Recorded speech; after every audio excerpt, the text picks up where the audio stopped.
Pune to Kochi flight യാത്ര. COVID-19 അല്ലെങ്കിൽ corona എന്ന ഒരു മഹാമാരി നമ്മുടെ ലോകത്തെ തന്നെ കീഴടക്കി ഇങ്ങനെ വളരെയധികം വിഷമസ്ഥിതിയിലാക്കിയ ഒരു കാലഘട്ടമായിരുന്നു 2019-2020 കാലഘട്ടം. ആ ഒരു കാലഘട്ടത്തിൽ നമ്മുടെ ഇന്ത്യയിൽ നിന്ന് അല്ല, നമ്മുടെ ലോകരാജ്യങ്ങൾ മൊത്തത്തിൽ സ്തംഭിച്ചു പോയ അപൂർവം ചില രാജ്യങ്ങൾ മാത്രം രക്ഷപ്പെട്ട് നിൽക്കുന്ന ഒരു സന്ദർഭമായിരുന്നു. ഈ സമയങ്ങളിൽ നിന്നൊക്കെയും നമ്മുടെ ഒരു രാജ്യത്ത് നിന്ന് മറ്റൊരു രാജ്യത്തേക്ക് ഉള്ള യാത്രകൾ വിലക്കപ്പെട്ടു. അന്തർ സംസ്ഥാന യാത്രകൾ വിലക്കപ്പെട്ടു. ഒരു സംസ്ഥാനത്ത് നിന്ന് അടുത്തൊരു സംസ്ഥാനത്തിലേക്കുള്ള യാത്രകൾ വിലക്കപ്പെട്ടു. അപ്പോൾ അതിന് അങ്ങനെയൊക്കെയുള്ള യാത്രകൾക്ക് പെർമിഷൻ വേണമെന്നുള്ളതായി. നമ്മൾ ജസ്റ്റ് ഒരു കാര്യം വാങ്ങാനൊക്കെ കണ്ട് പുറത്ത് പോയാൽ പോലും അതിന് സത്യവാങ്മൂലം എഴുതിക്കൊണ്ട് പോകേണ്ട ഒരു കാലഘട്ടം. ഒന്നോർത്ത് നോക്കിയാൽ അതൊക്കെ ഒരു കാലഘട്ടത്തിൽ നമുക്ക് ചിന്തിക്കാൻ പറ്റുന്നതിനും വളരെ മുന്നിലായിരുന്നു.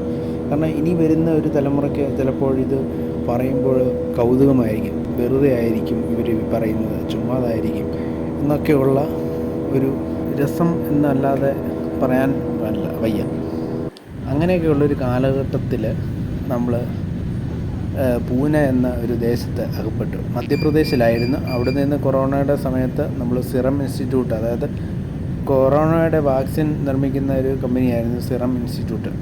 ആ സമയത്ത് നമ്മൾ അവിടേക്ക് കമ്പനിയുടെ പെർമിഷനോടുകൂടി നമ്മൾ മധ്യപ്രദേശിൽ നിന്നും പൂനെയിലേക്ക് എത്തി. റോഡ് മാർഗം വരുന്ന വഴിയിൽ ഒരുപാട് കഷ്ടപ്പാടുകൾ സഹിച്ച് റോഡിലൊക്കെ തടഞ്ഞു നിർത്തി. ഈ സംസ്ഥാനങ്ങളിൽ നിന്ന് സംസ്ഥാനങ്ങളിലേക്കുള്ള യാത്രകൾ ഒക്കെ വിലക്കപ്പെട്ട് ഒരുപാട് വെയിൽ കൊണ്ട് നമ്മൾ ഒരുപാട് അലഞ്ഞാണ് നമ്മൾ പൂനെയിലേക്ക് എത്തിയത്. അവിടെ നിന്നും എങ്ങനെയെങ്കിലും കേരളത്തിലേക്ക് തിരിച്ചു വരിക. അന്ന് കേരളത്തിൽ വളരെയധികം ആളുകളെ കെയർ ചെയ്തുകൊണ്ട് ഏറ്റവും കൂടുതൽ കെയറിങ് കിട്ടിക്കൊണ്ടിരുന്ന ഒരു കാലഘട്ടമായിരുന്നു ഈ 2019-2020 നമ്മുടെ ഗവൺമെൻറ്റുകൾ സ്വീകരിച്ചിട്ടുണ്ട്. മറ്റൊരു സംസ്ഥാനത്തും ഇത്രത്തോളം കെയറിങ് കിട്ടിയിട്ടില്ല.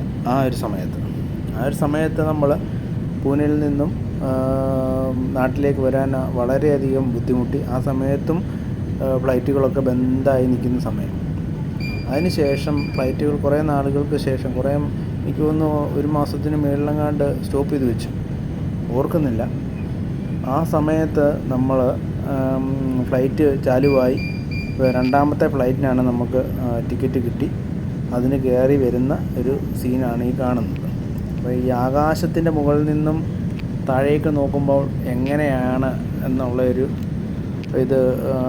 ക്യൂരിയോസിറ്റി പലർക്കും കാണുമല്ലോ.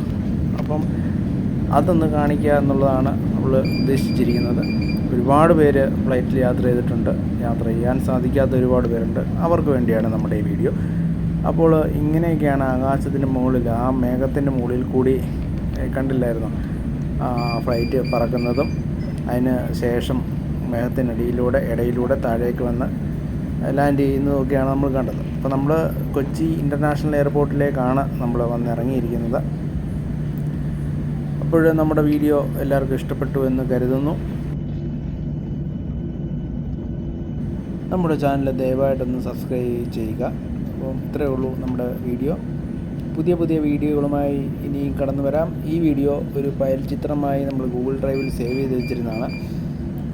അപ്പോൾ നമ്മൾ റിക്കവർ ചെയ്തപ്പോൾ എനിക്കൊന്ന് അപ്ലോഡ് ചെയ്യണമെന്ന് തോന്നി. അതിൻ്റെ അടിസ്ഥാനത്തിൽ നമ്മളൊന്ന് അപ്ലോഡ് ചെയ്തതാണ്. ഫ്ലൈറ്റ് മോഡിലാണ് നമ്മൾ ഈ വീഡിയോ എടുത്തിട്ടുള്ളത്. ഫ്ലൈറ്റിൽ ഒരിക്കലും നമ്മുടെ മൊബൈൽ ഫോണ് സിഗ്നൽ കിട്ടുന്ന പോലെ ഉപയോഗിക്കാൻ പാടില്ല.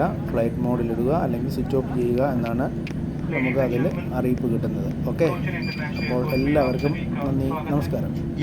ആദ്യമായിട്ടാണ് നിങ്ങൾ സന്ദർശിക്കുന്നതെങ്കിൽ ദയവായിട്ട് ഒന്ന് സബ്സ്ക്രൈബ് ചെയ്യുക, ലൈക്ക് ചെയ്യുക, കമൻറ്റ് ചെയ്യുക.